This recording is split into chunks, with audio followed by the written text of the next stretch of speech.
So Easter happened this past Sunday. It's the very famous holiday about a zombie Jewish carpenter who becomes a bunny and distributes his eggs to all the egg lovers in the land. I think that's what it is. And Fox News decided to roll out an ad promo for a new show that they're doing. This is insanely creepy, and it speaks for itself. Take a look. This week, by the way, Ainsley welcomes you into her home for Ainsley's Bible study. And she and her guests share defining personal moments in their lives that led them to find their faith in God. You don't want to miss it. Check it out. People ask me, how do you know that there's a God? And I know it because of stories like this. The little steps along the way kind of sew each other together to become something big. God will never fail you. Jesus would still die for you. If you have Christ, all the other stuff is overflow. We're just trying to become better Christians. God is good. God is so good.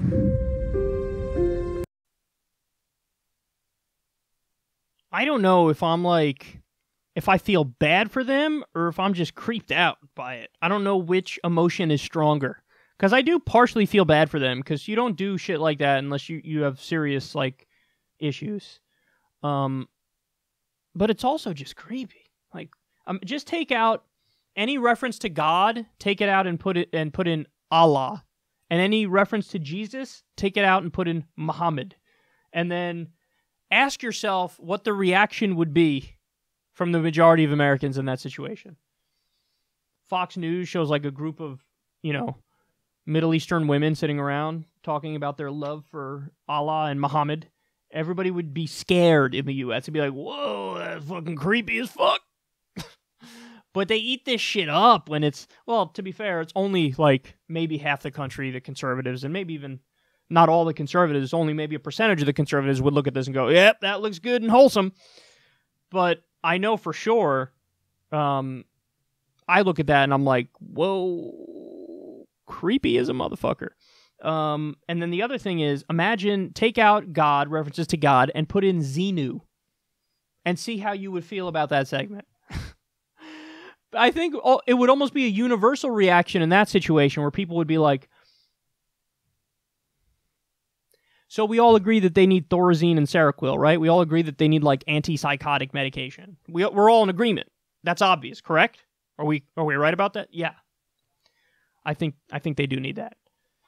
So it shows you how, when you do those little thought exercises, it shows you how powerful cultural bias is. When you're raised in a situation where, and I was raised Catholic, so I know, I can sense it as well in myself. Okay, yeah, it's just a bunch of, women sitting around and, I don't know, creepily worshiping their sky wizard. But, I get how, if you're from the culture that they're from, then it doesn't necessarily appear as creepy as if you switch the religions.